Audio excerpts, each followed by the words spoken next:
Hello friends, అందరికీ నమస్తే. Welcome to స్కైనీట్ నేచర్. నేను వీణా సురేఖ. ఈరోజు వీడియోలో ఒక మంచి హెల్దీ బ్రేక్ఫాస్ట్ రెసిపీ చూద్దామండి. శరీరంలో వేడిని తగ్గిస్తూ స్టమక్ ఫిల్లింగ్గా ఉంటూనే వెయిట్ లాస్కి ఉపయోగపడే ఒక మంచి రెసిపీని ఈరోజు చూపిస్తాను. దీనికోసం ముందుగా ఒక అరకప్పు సగ్గుబియ్యం తీసుకుని వీటిని వాటర్తో క్లీన్ చేసుకుని ఈ సగ్గుబియ్యం మునిగే వరకు నీళ్లు పోసి ఒక అరగంట పాటు నాననివ్వండి. ఇప్పుడు ఇంకో కప్పులోకి రాగి మొలకలు తీసుకోండి. ఇవి ఆల్రెడీ నేను చేసి పెట్టుంచానమాట. ఈ మొలకలు కనుక లేకపోతే రాగులు ఒక కప్పు కనీసం ఒక 6 గంటల పాటు నానినవి తీసుకోండి. రాగులు నానకపోతే ఉడకవు కాబట్టి కంపల్సరీ నానపెట్టుకోండి. మొలకలు చేయాలంటే 8 అవర్స్ నానపెట్టి ఇంకో 8 అవర్స్ పాటు వాటర్ తీసేసి పక్కన పెట్టి ఉంచాలి. ఈ మొలకలు నీట్గా క్లీన్ చేసి పెట్టుకున్నాను నేను ఆల్రెడీ. ఇప్పుడు స్టవ్ వెలిగించి ప్యాన్ పెట్టుకుని ఈ రాగులను అందులో వేసేయండి. ఇందులోకి మనం ఏ కప్పుతో అయితే రాగులు తీసుకున్నామో దానికి 3 రెట్లు వాటర్ యాడ్ చేసి ఈ రాగుల్ని ఉడకనివ్వండి. అంటే మనం ఒక కప్పు రాగులు తీసుకున్నాం కాబట్టి 3 కప్పులు నీళ్లు పోసి ఇప్పుడు ఉడకనిద్దాము.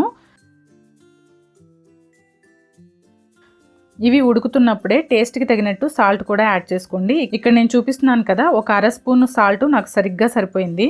రాగులు ఉడికాయని అర్థం కావడానికి రాగులు ఉడికిన తర్వాత మంచి స్మెల్ వస్తాయండి. అలాగే కొంచెం మనం మెదిపి చూస్తే కుక్ అయినట్టు అర్థమవుతుంది. అవి కుక్ అయిన తర్వాత వాటిలోకి మనం నానబెట్టి పక్కన పెట్టుకున్న సగ్గుబియ్యం వేసేయండి.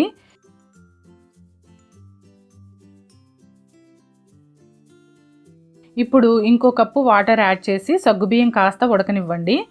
మనం సగ్గుబియ్యం వేసిన తర్వాత వాటర్ ఎక్కువగా అబ్జార్బ్ చేసేస్తాయి కాబట్టి మనం ఇప్పుడు ఇంకో కప్పు పోసి ఉడకనిస్తే సరిగ్గా సరిపోతుంది.